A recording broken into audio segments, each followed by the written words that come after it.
नमस्कार मित्रांनो, साई मराठी ह्या चॅनलमध्ये तुमचे अगदी मनपूर्वक स्वागत आहे। लक्ष्मीच्या पावलांनी ह्या मालिकेच्या येणाऱ्या एपिसोडमध्ये आपल्याला असं दिसून येणार आहे की ज्यावेळेस आता इकडे चांदेकरांच्या घरातील अद्वैतने जो काही कपाटामध्ये हार ठेवलेला असतो आणि तो हार अचानक चोरी केल्यामुळे इकडे घरामध्ये खूप काही आरडाओरडा सुरू असतो आणि खूप काही धमाकाच होत असतो।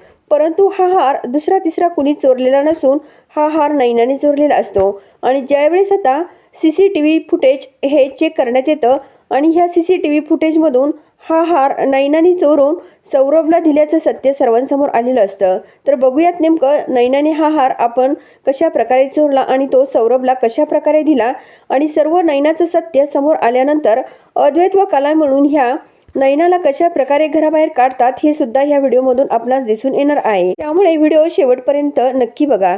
तर मित्रांनो, आपल्याला असं बघायला मिळतं की आता ह्या कलाचं आणि अद्वैतचं सारखं छोट्या कुरबुरीवरून वाद होत असतात। छोट्या कारणावरून दोघे एकमेकांशी खूप वाद घालत असतात। आणि जेव्हापासून ही आपली संगीताताई या चांदेकरांच्या घरी राहण्यासाठी आलेली असते तेव्हापासून हे सर्व काही संगीताताईच्या लक्षात आलेलं असतं। परंतु संगीताताईंना वाटत असतं की खरोखर माझी कला का ऐकत नाही, का जावई बापू इतके चांगले असताना सुद्धा ही मुलगी सारखी तोंडाशी लागते, असं संगीताताई आपल्या मनाशी सांगत असतात। आणि कलाला खूप काही आत्तापर्यंत ह्या संगीताताईंनी समजावून सुद्धा सांगितलेले असते की बाळा, अगं जावई बापू आहे ते, कशाला तू त्यांच्या तोंडाशी लागते, शेवटी काही झालं तरी तुझे ते पतिदेव झाले आहेत, त्यामुळे तू सारखं त्यांच्या तोंडाशी लागू नको आणि त्यांना काही म्हणत जाऊ नको, असं संगीताताईंनी याच्या अगोदर सुद्धा आपल्या कलाला खूप काही समजावून सांगितलेलं असतं। तरी पण काही कला आणि अद्वैत दोघेही एकमेकांशी वाद घालतच असतात।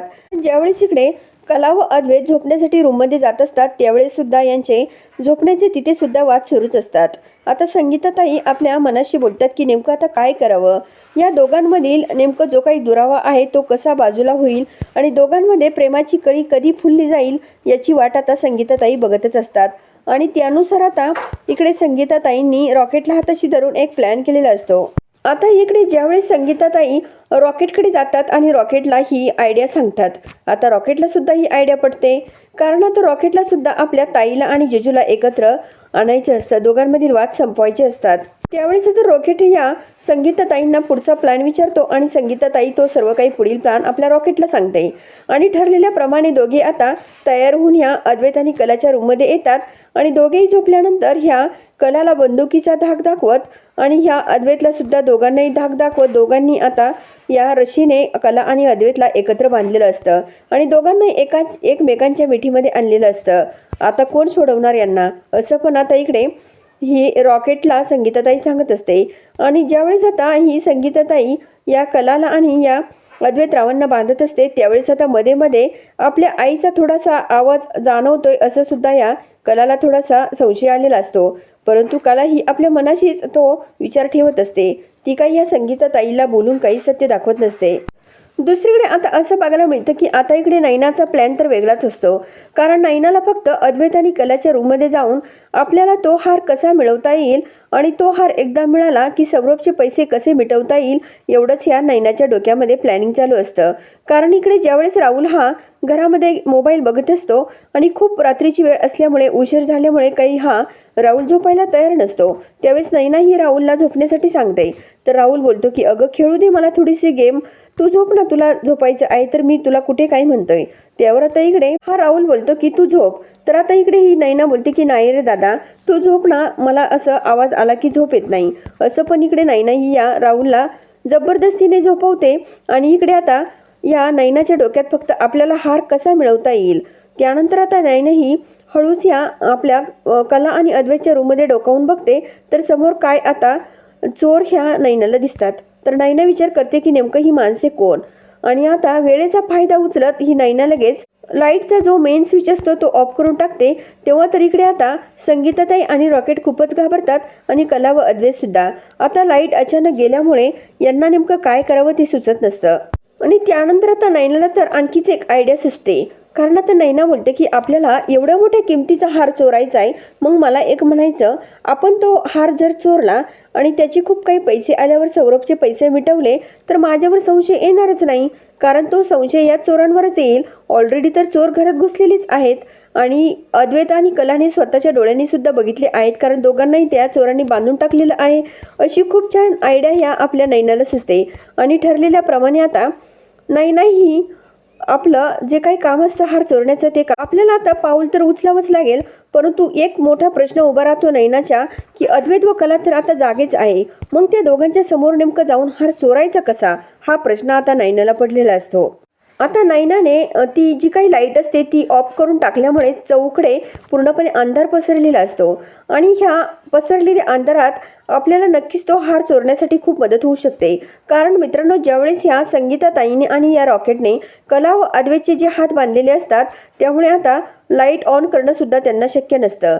त्यामुळे आपण पटकन जेवढ्या लवकर जाता येईल तेवढा कपाटातून तो हार कसा आपल्या ताब्यात घ्यायचा एवढंच या नैनासमोर सत्य उभं राहिलेलं असतं. आणि बाकीचे रूममधील सर्वजण गाढ झोपेमध्ये असतात. कुणालाच काही कल्पना नसते की घरात काय प्रकार चालला तो. फक्त अद्वैत, कला, संगीताताई, रॉकेट आणि नैना हे 5च जण या घरामध्ये जागे असतात. त्यामुळे आता नैनाचा जो काही प्लॅन असतो तो अगदी सक्सेस होणार असतो. परंतु नैनाच्या लक्षात नसतं की आपल्या घरामध्ये CCTV फुटेज आहे म्हणून. तर नैना पटकन कला व अद्वैतच्या रूममध्ये जाते आणि अंधार असल्यामुळे काहीच दिसत नसतं आणि तो हार आपल्या ताब्यात घेते. त्यानंतर आता नैना तो पटकन हार घेऊन इकडे आपल्या रूममध्ये येते आणि रूममध्ये आल्यानंतर आता नैनाला वाटतं की आता लाईट ऑन करून द्यावी की नाही. परंतु नैना ही बोलते की जाऊ दे, मरू दे, आपलं तर काम झालं आहे, कशाला लाईट ऑन करायची, बघतील त्यांचं ते. जरी पण ही लाईट आपण ऑन केली तरी ते सर्व चोरांवरच येणार आहे, असं पण आता इकडे नैना ही आपल्या मनाची बोलते. त्यानंतर आता इकडे हे संगीताताई आणि रॉकेट तर या अद्वैत आणि कलाच्याच रूममध्ये असतात. आणि दुसऱ्या दिवशी आता सकाळी सर्वजण उठल्यामुळे इकडे सरोज, संगीता सर्वजण तिथे समोरच येतात. त्याच वेळेस आता इकडे असं बघायला मिळतं की ह्या सरोजला संगीताताई आणि रॉकेट दिसताच ह्या संगीताताईला एक वेगळा डाऊट येतो. संगीताताई आता तिथेच असल्यामुळे सरोज या अद्वैतला बोलते की अद्वैत, तू एक काम कर, तू जो हार घरामध्ये ठेवलेला आहे तेवढा बघबर आहे की नाही, कारण मग मला सांग हे चोर बनून ह्या घरात शिरलेच कसे. नक्कीच यांचा प्लॅन तो हार चोरण्यासाठीच हा झालेला आहे, असं पण आता ही सरोज या अद्वैतला बोलते. आणि अद्वैत आता कपाटात बघायला जातो तर हारच नसतो. तेव्हा आता सर्व हार कुठे गेला, हार कुठे गेला अशी शोधाशोध करत असतात. परंतु आता सरोज तर खूपच भडकते आणि बोलते की अरे अद्वैत, मला सांग, तू हार ह्या मुलीच्याच हातामध्ये दिला होता, कारण हिला डिझाईन्स बनवायच्या होत्या आणि ह्या खरेंवर तुझा खूप विश्वास आहे, परंतु माझा ह्या खरेवर विश्वास नाही आहे. ही मुलगी सुद्धा खूप चोरटी आहे, असं पण सरोज जेव्हा आता या अद्वैतला सांगत असते त्यावेळेस अद्वैत बोलतो की नाही आई, ही कला खरे ही हार चोरणार नाही आहे आणि संगीताताई सुद्धा चोरणार नाही आहे, असे पण आता अद्वैत सर्वांसमोर बोलत असतो. आणि त्याच वेळेस आता इकडे घरातील सर्वजण समोरच असतात. तेवढ्यामध्ये आता इकडे ह्या आपल्या कलाला माहीत असतं की आई सुद्धा हार चोरणार नाही आणि मी सुद्धा हार चोरणार नाही.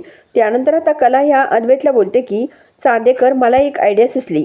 त्यानंतर आता इकडे जेव्हा ही सरोज या संगीताबाईला सुद्धा त्या हार चोरल्याचे आरोप करत असते त्यावेळेस आपली कला ह्या सरोजला बोलते की सरोज मॅडम, प्लीज तुम्ही माझ्या आईवर चोरीचा आरोप लावू नका, आम्ही कधीच चोरी करणार नाही. तुम्हाला जर शोध घ्यायचाच असेल ना तर तुम्ही आईची बॅगसुद्धा चेक करा, आई कधीच हार चोरणार नाही, मला पण माहीत आहे. तर आता इकडे अद्वैतला सुद्धा आपल्या आईचा राग आलेला असतो. अद्वैत बोलतो की आई, अगं नाही चोरणार हार, मला माहीत आहे त्या. त्यानंतर आता नैना ही अगदी भामट्यासारखी जवळच उभी असते आणि त्याच वेळेस आता सर्वजण ह्या नैनाकडे सुद्धा बघत असतात. इकडे आता कलाचा डाऊट नसतो की आपली ही नैना हार चोरेल म्हणून. परंतु आता इकडे ह्या अद्वैतला माहीत असते की नैना सुद्धा हार चोरू शकते. त्यानंतर पुढे असं बघायला मिळतं की आता ही सरोज समोर ही कला बोलते की आपण एक काम करूयात, आपण आता CCTV फुटेज चेक करूयात, त्यामध्ये कळेल की नक्की हार कोणी चोरला तो. आणि त्याच वेळेस मित्रांनो, आता इकडे CCTV फुटेज चेक करायचं म्हटल्यावर इकडे ह्या नैनाच्या पायाखालची जमीन सरकते. आता नैनाला खूप टेन्शन येतं. नैनाला वाटतं की आपण तर खूप मोठी चूक केली आहे, कारण आता आपण ज्यावेळेस हा हार चोरला त्यावेळेस आपल्या डोक्यामध्ये त्या CCTV फुटेजची कल्पनाच नाही. कारण मला एक म्हणायचं की आपल्याला फक्त हार चोरायचंच समजलं, पुढे काय होणार हे आपण लक्षात घेतलंच नाही.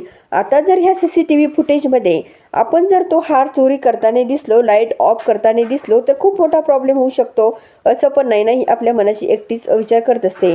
परंतु त्याच वेळेस मित्रांनो, आता इकडे सर्वजण या CCTV फुटेज समोर येतात आणि CCTV फुटेज जेव्हा लॅपटॉपमध्ये ओपन होतं त्यावेळेस नैनाने कशा प्रकारे ह्या लाईट्स ऑफ केल्या आणि तो हार या कला व अद्वैतच्या रूममधून कशा प्रकारे चोरला आणि त्यानंतर चोरलेला हार सौरभजवळ कशा प्रकारे फोन करून त्याला रात्रीच्या वेळी बोलावून घेतलं आणि तो हार त्याच्या ताब्यात कसा दिला, हे सर्व आता या CCTV फुटेजमधून सत्य सर्वांसमोर आलेलं असतं.